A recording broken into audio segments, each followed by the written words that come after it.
Pak. Cair. Pak. Cair ya, biar jadi seger. Ya. Bismillahirrahmanirrahim. Cek.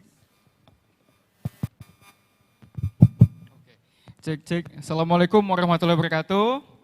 Shalom, Om Swastiastu, Namo Buddhaya, salam kebajikan.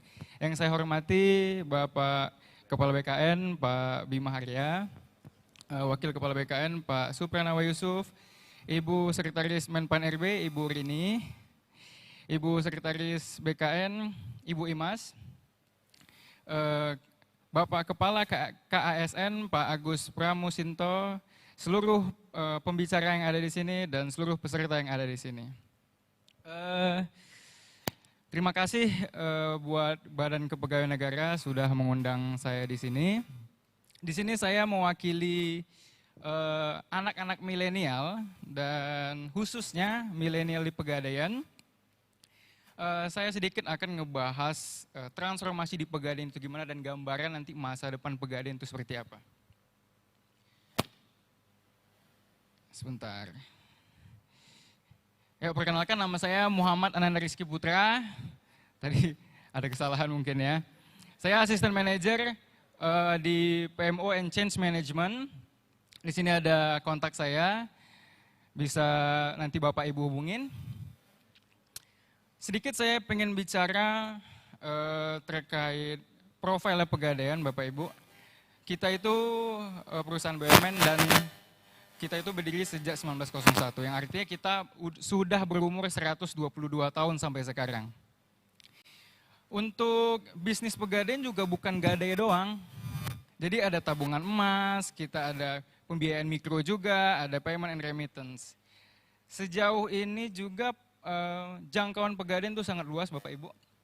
Kita udah memiliki 14.000 karyawan, 61 kantor area, 4.000 outlet, 17.800.000 nasabah dengan aset 72 triliun, outstanding loan kita 53 triliun dan kita mendapatkan rating AAA dari Pevindo, yang artinya perusahaan Pegadaian ini sudah sehat.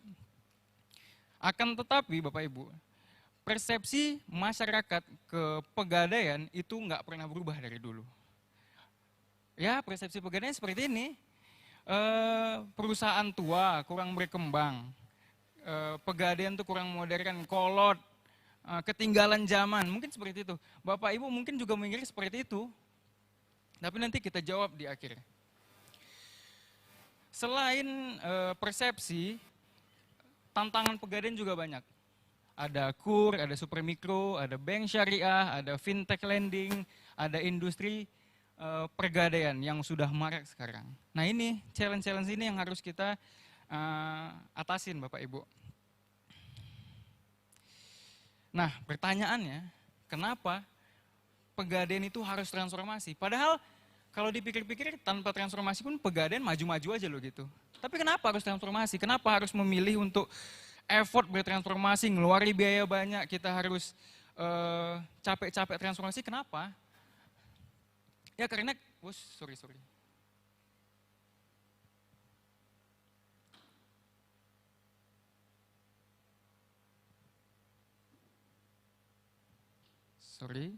Nah karena ke depannya, ya kita udah tahu, disruption itu adalah suatu bentuk kehati-hatian kita.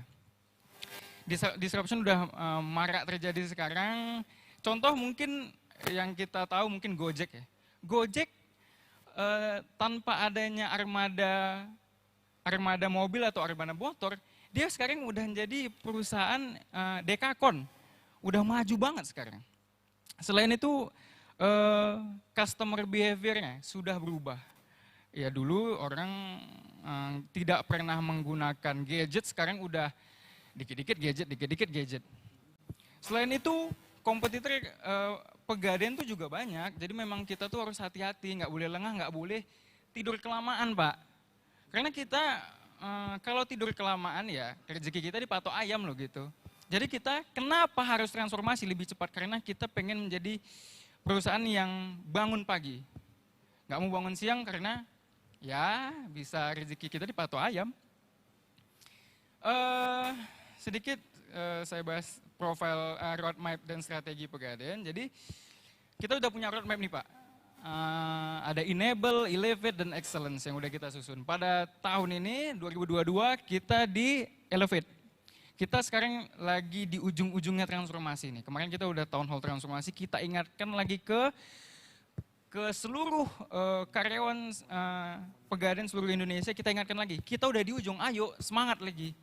Jadi turunan dari roadmap ini, kita turunkan lagi menjadi grand strategy. Inilah yang sudah kita buat, ya udah kita susun ya, ada Grow Core, ada Go Further, Grab New, Groom Challenge, Gen Z Tech, dan Good Governance and Culture.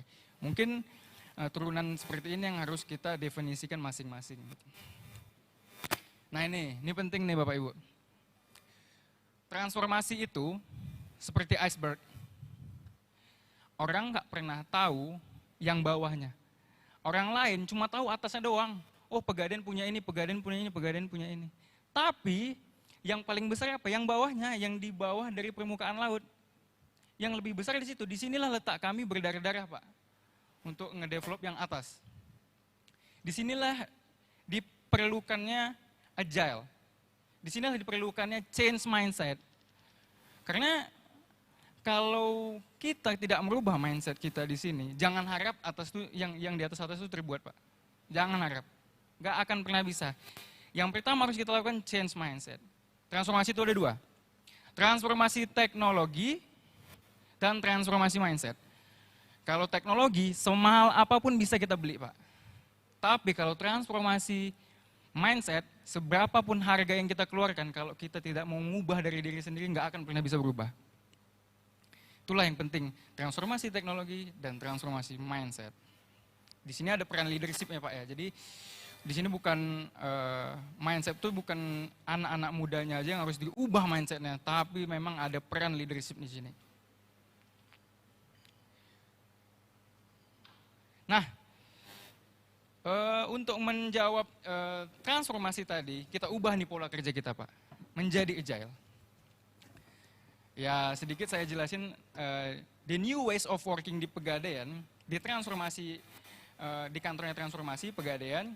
Kalau dulu kita hierarchical organizational structure, yang artinya dulu kalau kita pengen ngedevelop project, divisi A harus bermemo ke divisi B, harus bermemo ke project management, harus bermemo ke IT, balas-balas lagi. Itu udah buang-buang waktu dan sangat lama. Maka dari itu, yang awalnya terpisah-pisah, kita jadikan satu agile way of working menjadi yang namanya squad. Jadi kita menyatukan tim bisnis, tim TO, Transformation Office, dan tim IT menjadi satu squad. Jadi nggak ada lagi kita ngirim-ngirim harus bermemo ke sini, nggak ada lagi. Jadi kita satukan menjadi satu squad seperti ini. Yang dimana di dalamnya itu, di squad itu sudah ada ya product owner, product manager, ada BA-nya, business analyst, ada developer, ada QA, semua dan tim bisnisnya ada di sini. Artinya semua tim-tim yang terlibat kita masukin ke dalam sini. Dan alhamdulillah sudah lumayan banyak Pak ya. Dulu kita awal-awal transformasi kita cuma 80 orang dan cuma ada 8 squad. Sekarang kita udah berkembang lagi Pak. Orang yang udah nambah 250 orang dan squad kita sekarang 22 squad. Di mana squadnya ini ada squad produk ya, ada squad produk, ada squad supporting juga. Jadi kita berbagai macam squad ada di sini.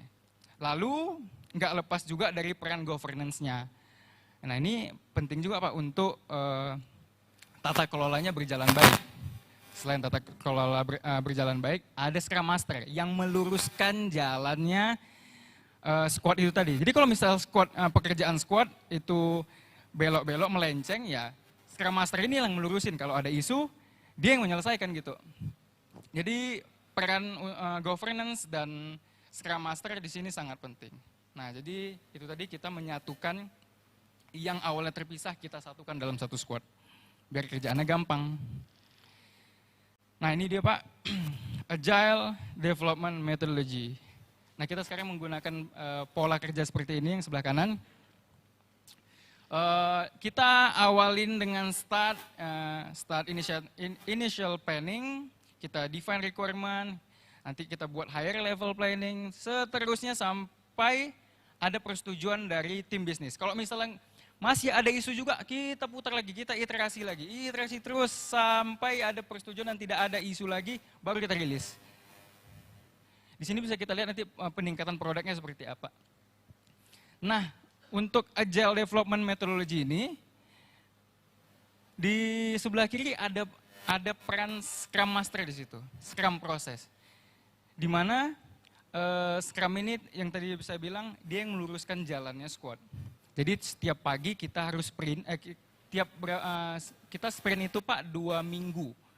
Kita buat sprint selama 2 minggu, Scrum Master itu ngebuat sprint planningnya bareng tim di squad. Lalu setiap hari harus membuat daily Scrum, mungkin jam 8 pagi kita harus ngobrol dengan tim ya, mau kerja apa hari ini, kemarin kerja apa. Jadi isu-isu selalu terupdate di hari itu juga. Jadi nggak ada yang kelewat itu. Lalu Scrum juga bakal ngebuat sprint review, nge-review produknya seperti apa, nge-review projectnya seperti apa. Setelah itu di akhir sprint biasanya Scrum ini ngebuat sprint retro, itu untuk mengevaluasi sprint yang udah berjalan. Ada isu nggak? Gimana tadi? Si A ada isu nggak kemarin? Ada isu nggak kemarin? Nah jadi semua isu, semua permasalahan terselesaikan di sini dalam satu sprint, dalam 2 minggu. Nah ini, jadi selain pekerjaan metodologi tadi, agile metodologi tadi, kita ada tools untuk kolaborasi, Pak. Di sini kita kerjasama dengan Google. Kita namakan G-Work. Komunikasi dan kolaborasi lebih mudah. Jadi, kalau dulu kita harus ngirim file nih Pak ke misalnya ke kepala divisi, ke kepala departemen, terus-terusan tuh kirim file A, kirim file memo ke sini, itu udah makan waktu yang lama. Sekarang enggak, kita semuanya satu divisi kerja dalam satu lembar kerja. Jadi contoh misalnya yang di sebelah kanan itu. Nah jadi satu lembar kerja, ya kita keroyokan kerjanya gitu. Jadi nggak ada ngirim-ngirim file lagi ke kepala divisi, kepala departemen itu nggak ada. Ya udah, jadi ini sangat-sangat menghemat waktu kita, sangat-sangat menghemat dari segi birokrasinya. Selain itu untuk kantor pusat dan kantor wilayah kita sudah mengimplementasikan ini 99%. Dan persentase ini Pak, Bu, sebelum datangnya COVID-19. Jadi sebelum COVID kita udah melaksanakan kolaborasi ini. Jadi begitu COVID datang, kita nggak terkejut gitu. Kita nggak ada heboh lagi. Gimana nih peraturan buat ini, nggak ada lagi. Ya udah kita santai aja. Orang kolaborasi toolsnya udah ada. Mau Jimit kita bisa, mau Google Docs juga ada, kerja bareng, spreadsheet juga ada, Google Slide juga ada, kita bebas. Jadi nggak terkejut lagi pegadaian gitu. Nah di sebelah kanan ini ada task management tools juga yang udah kita jalankan sampai sekarang. Untuk mendukung kerja squad, Pegadaian menggunakan Jira untuk monitoring dan evaluasi, pendefinisian goals, untuk distribusi tugas dan tracking progress. Nah jadi kita punya platform nih Pak. Platform ini sangat ngebantu lah untuk kerja squad. Jadi untuk project kita bisa lihat di sebelah kanan, project ini sudah di tahap mana. Misalnya tahap submission, project ini sudah di tahap development atau test atau sudah done. Jadi tim bisnis bisa ngelihat, oh project saya udah sampai mana nih tahapnya. Begitu juga pekerjaan kita nih Pak, pekerjaan kita. Jadi kita selama sprint 2 minggu itu backlog kita, pekerjaan-pekerjaan kita juga bisa di tracking melalui Jira ini gitu. Dan untuk Jira ini juga ada dashboardnya. Jadi kita memudahkan memudahkan kita untuk ngelihat nih squad mana yang paling cekatan, yang paling banyak menyelesaikan project, tim mana yang kerjanya dikit, tim mana yang kerjanya banyak itu bisa kita lihat dari sini gitu. Jadi ini sangat-sangat ngebantu. Dan satu lagi Pak, untuk development project selalu ada masalah, yaitu dokumen. Dokumennya apa? Selalu hilang. Jadi dengan Jira ini, dokumennya nggak akan pernah hilang, karena begitu kita mau menggeser project, geser project dari submission ke dev ke screening, itu udah kita masukin dokumen-dokumen, jadi nggak akan pernah hilang. Dan kalau mau geser harus ada dokumen dulu, nggak bisa geser nggak ada dokumen gitu loh. Jadi satu platform ini udah menampung semua dokumen-dokumennya gitu.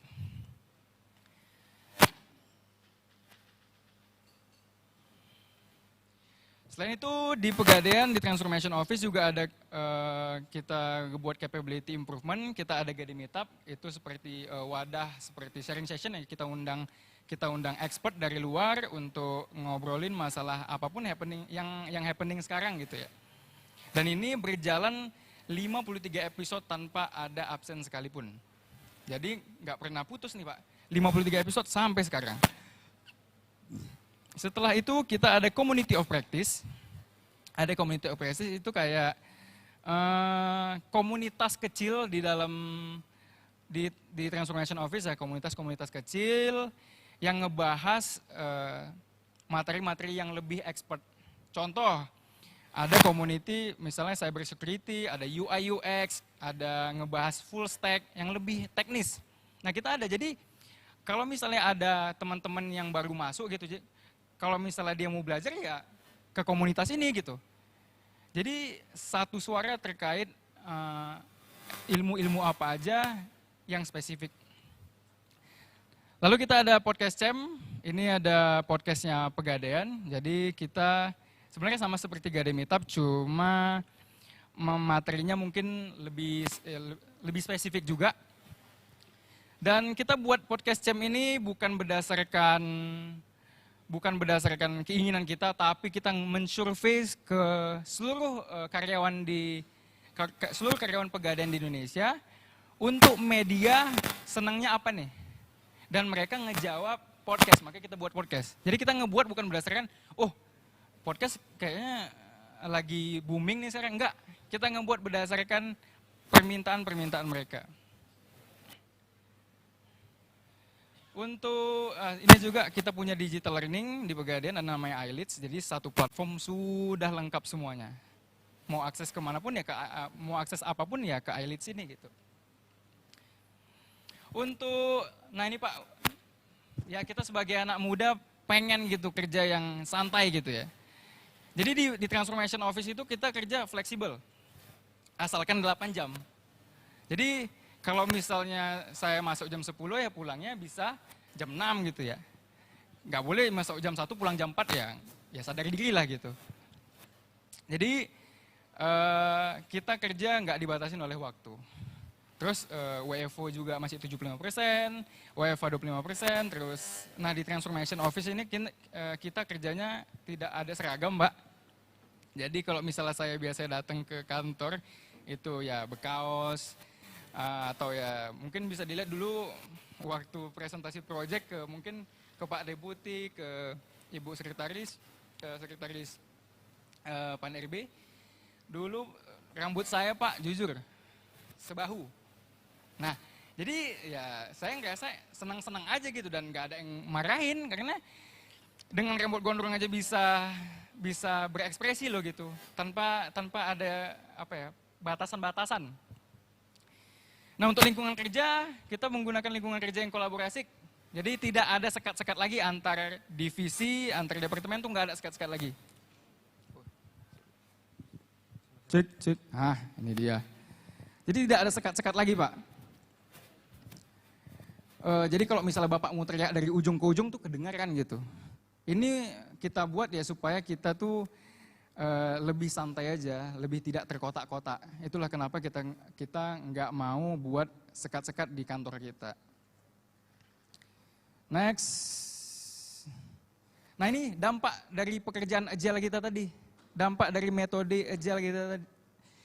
Di 6 bulan pertama implementasi terlihat peningkatan kapasitas penyelesaian proyek hingga 30%. Peningkatan penyelesaian proyek 30% dengan agile itu. Peningkatan kualitas produk yang dihasilkan tercermin dari jumlah insiden yang menurun 22%. Jadi yang awalnya kita belum menggunakan agile, bugs-nya kebanyakan, sekarang kita bisa menurunkan bugs-nya itu gitu. Lalu product owner mendapatkan ruang untuk mengerjakan additional goals lebih banyak 27%. Artinya karena projectnya udah selesai cepat, dia bisa nambah project lagi nih untuk diselesaikan. Artinya ya goals-nya bisa nambah lagi loh gitu. Dan kita tetap kita punya namanya ITSKM, kita buat survei ya, survei terhadap kualitas project-project yang kita buat itu namanya ITSKM. Jadi misalnya project yang kita buat kita survei ternyata jelek, ya kita perbaiki lagi, kita ulang sprintnya itu. Next. Nah ini Pak, hasil dari pekerjaan agile kita itu tadi. Sekarang di Pegadaian udah ada inventory management system, udah ada EQYC, udah ada robotic process automation untuk pekerjaan yang berulang-ulang. Jadi kalau misalnya ada pekerjaan yang berulang-ulang pakai robot aja. Jadi kita set, ya udah, karena pekerjaan berulang-ulang pakai robot gitu. Nggak perlu kita lagi yang kerjain, capek loh gitu. Itu aja. Nah ini untungnya menggunakan RPA yaitu. Lalu ya RPA ini udah kita lombakan Pak, jadi kita buat kompetisi. Apa-apa aja nih yang bisa kita RPA kan gitu. Lalu ada Gadai Express, kita ada kerjasama juga dengan Gojek ya. Ada Gadai Efek, jadi kalau misalnya Bapak punya saham bisa digadaikan di Pegadaian, kita ada kartu emas dan ada smart locker. Dan masih banyak lagi produk-produk Pegadaian yang udah dibuat. Ini video ya Mas, bisa minta tolong di play. Video yang pertama. Ya itu tadi Pegadaian Pixel World, itu adalah suatu bentuk inovasi layanan di Pegadaian, kita bungkus dengan game. Jadi untuk contoh misalnya kita mau transaksi emas atau mau beli kopi di Gadai Coffee atau mau transaksi pembelian emas di anak perusahaan Galeri 24, itu bisa melalui platform tadi gitu. Jadi kalau dulu kita hanya melalui aplikasinya Pegadaian, misalnya Pegadaian Digital, ya sekarang udah bisa melalui game ini tadi untuk memudahkan anak-anak muda dalam bertransaksi ya, dan lebih asik seperti kalau misalnya kita menggunakan game. Itu tadi namanya Pegadaian Pixel World, dan di sebelah kanan ada Metaverse Indonesia, Metaverse Pegadaian, yang akan masuk ke Metaverse Indonesia. Gini Pak, 5-10 tahun ke depan, mau nggak mau, ini udah sesuatu yang happening dan harus kita coba gitu. Dan harus kita masukin nih Metaverse. Karena layanan-layanan seperti, contoh mungkin Pegadaian ya, layanan Pegadaian sebisa mungkin kita pindahkan ke Metaverse ini tadi. Dan bukan cuma Pegadaian aja ya, dan perusahaan-perusahaan yang lain tuh udah pada masuk Pak, mungkin BRI, BCA itu udah masuk, dan Pemda DKI juga udah masuk gitu. Terus apa alasan kita nggak masuk ke sini untuk layanan-layanan gitu? Kan nggak ada alasan lain gitu, yang lain udah pada masuk gitu. Dan Metaverse Pegadaian sudah MOU nih dengan konsultannya dan saat ini sedang tahap brainstorming use case apa yang bakal dimasukin ke Metaverse.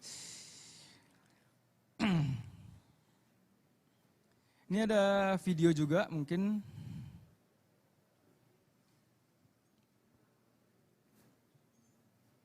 Tiap kerjaan pasti ada aja tantangannya. Apalagi kalau lagi apes. Ini nih contohnya, terlalu semangat laptop lemot. Yah, malah rusak. Si bos ngasih kerjaan bikin banner iklan sendiri. Minta bantuan sana sini, nggak ada yang bisa bantu. Terus gimana? Beli laptop baru? Lihat saldo nggak cukup.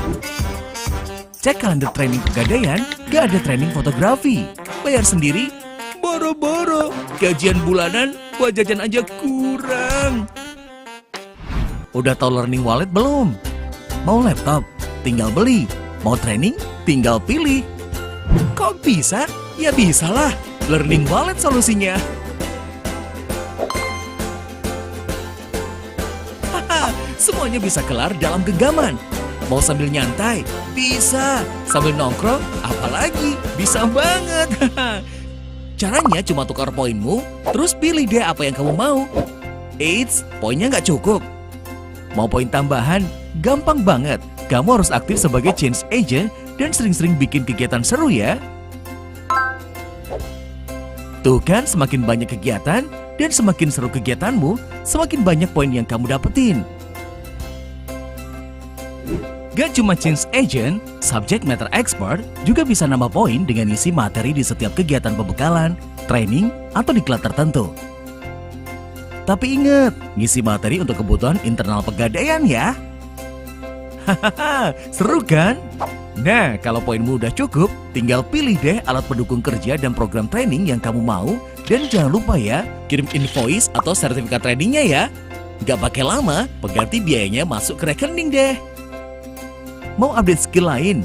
Kamu juga bisa milih training apapun yang kamu mau. Belajar musik, game development, fotografi, video editing, Photoshop, public speaking. Tenang, semua bisa.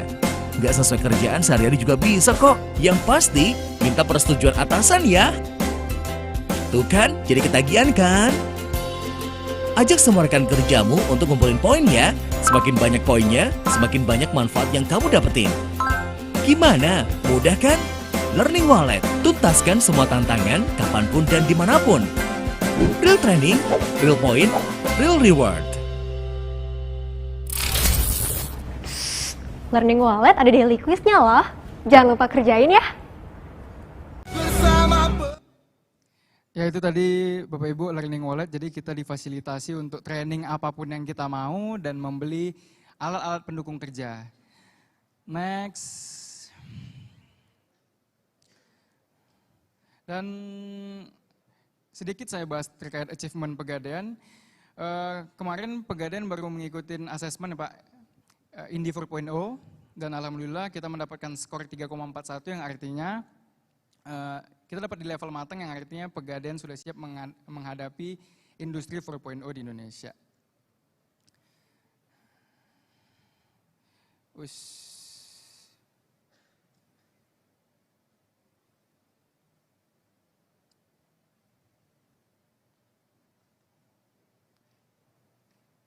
Next.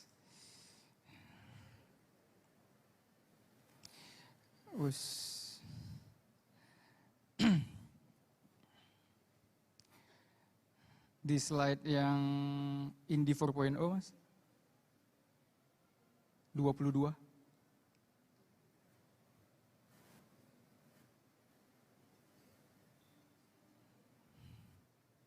Ya. Dan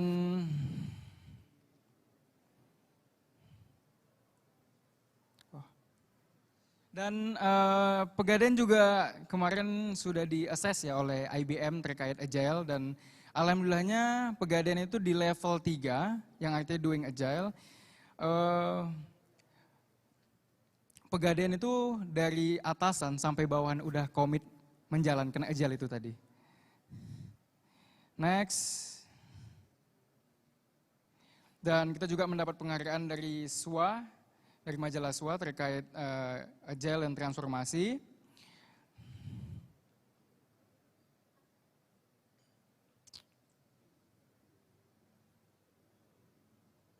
Bisa di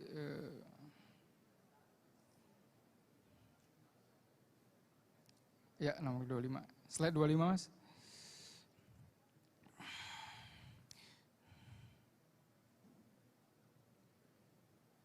Dan ini mungkin kabar gembira juga, kita dari PMO, Project Management Office Pegadaian, kemarin baru mengikuti lomba PMO internasional, namanya PMO Global Award. Dan kemarin kita baru kualifikasi ya, dan alhamdulillah Pegadaian menjadi salah satu perwakilan dari Indonesia untuk mengikuti PMO Global Award ini. Dan alhamdulillah juga sampai saat ini kita masih peringkat 1 di Asia Pasifik, Pak. Ya, boleh tepuk tangan. Dan kita bakal ditandingkan lagi nanti dengan negara-negara lain, apakah bisa mencapai PMO PMO of the Year di Asia Pasifik dan harapannya kita menjadi juara 1 dunia. Terakhir, nah ini, mungkin ini sedikit key takeaways dari saya. Jadi transformasi itu harus punya ilmu, kemauan, dan stamina, Pak. Kalau kita cuma punya ilmu, kemauan, tapi stamina yang nggak ada, sama aja. Di tengah jalan jatuh. Selain itu, transformasi bukan hanya teknologi, tapi teknologi dan mindset. Dan yang paling susah itu tadi, mindset. Jadi seberapapun harga yang kita keluarkan untuk mengubah mindset itu belum tentu bisa berubah loh gitu. Untuk kita anak-anak muda, proses rekrutmen itu bukan formalitas, Pak. Tapi ada harapan besar perusahaan untuk diberikan ide-ide kreatif, gagasan, dan kontribusi gila-gilaan. Jadi, anak-anak muda, anak-anak milenial untuk mengeluarkan sebuah ide dan kontribusi, itu jangan pernah takut. Sebuah ide kreatif berujung pada sebuah karya, dan karya itu tidak bisa langsung masterpiece. Tapi percayalah langsung proses. Dan terakhir, kunci berkarya di era digital. Ini saya ngambil dari kata-kata Panji Pragiwaksono, dia bilang gini, sedikit lebih beda itu lebih baik daripada sedikit lebih baik. Mungkin saya ulang, sedikit lebih beda itu lebih baik daripada sedikit lebih baik. Kalau kita buat karya ataupun ide yang lebih baik doang, mungkin orang lain bisa lebih baik daripada kita gitu loh. Karena ide, gagasan yang kita tuangkan itu udah jutaan, udah banyak gitu. Tapi kalau kita buat ide atau buat karya yang beda, mungkin punya kita satu-satunya. Mungkin terakhir dari saya, Bapak Ibu, ASN, BUMN, dan perusahaan swasta, kita sebenarnya sama aja, Pak. Kita sama-sama berjuang untuk membangun negeri. Jadi mari sama-sama kita berdoa dan kita berjuang untuk mengubah SDM kita bisa bekerja lebih cepat, lebih profesional lagi untuk membangun Indonesia. Mungkin itu saja dari saya, lebih kurang saya mohon maaf. Assalamualaikum warahmatullahi wabarakatuh.